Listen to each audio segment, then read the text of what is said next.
కిషన్ రెడ్డి రైతు దీక్ష చేస్తున్నారు. కిషన్ రెడ్డి మాట్లాడుతున్నారు. లైవ్ చూద్దాం. ఈ మార్పు వచ్చింది తెలంగాణలో. దోపిడీలో మార్పు రాలా, అదే రకమైనటువంటి దోపిడీ. అవినీతిలో మార్పు రాలా, అదే రకమైనటువంటి అవినీతి. ఇచ్చిన మాట తప్పడంలో మార్పు రాలా.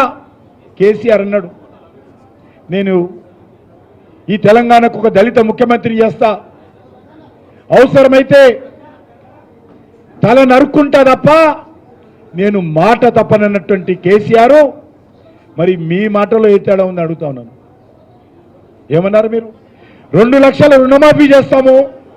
ఓ రైతులారా, మీరెవరైనా అప్పు తీసుకోకపోతే వెంటనే బ్యాంకులకు వెళ్ళి అప్పు తీసుకోండి. ఒకవేళ అప్పు కడితే మళ్ళీ కొత్తగా అప్పు తీసుకోండి. మేము వస్తున్నాము డిసెంబర్ 9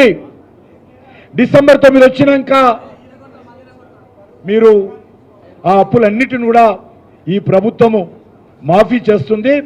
కాబట్టి మీరు వెంటనే బ్యాంకులకు వెళ్ళి అప్పులు తీసుకోండి అని రెచ్చగొట్టారు. ఇంకొక మాట చెప్పారు, ఏ ఒక్కరు కూడా బ్యాంకులకు అప్పులు కట్టకండి,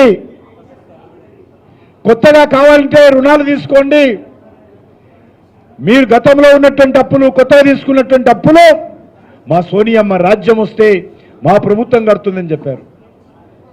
నేను ఈరోజు ముఖ్యమంత్రిని ప్రశ్నిస్తా ఉన్నాను, రేవంత్ రెడ్డి గారు, మీ మాటను నమ్మి మీ పార్టీ కోటేశారు. మీ మాటను నమ్మి రైతులకు అప్పులు, బ్యాంకులకు అప్పులు చెల్లించలేదు.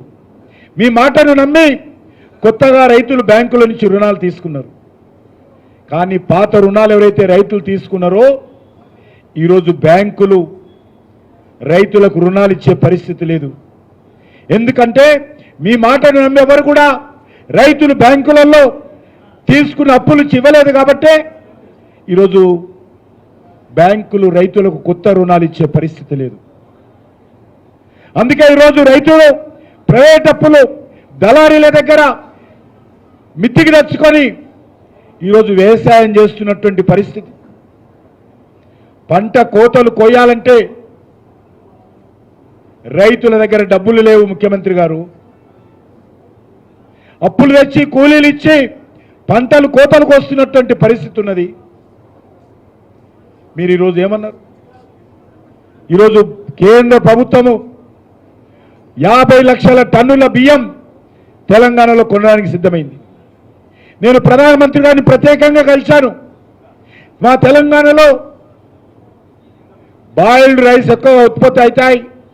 దేశవ్యాప్తంగా కేంద్ర ప్రభుత్వం ఒక పాలసీ చేసింది, బాయిల్డ్ రైస్ వద్దు, మామూలు రైసే తీసుకోవాలని నిర్ణయం తీసుకోవడం జరిగింది.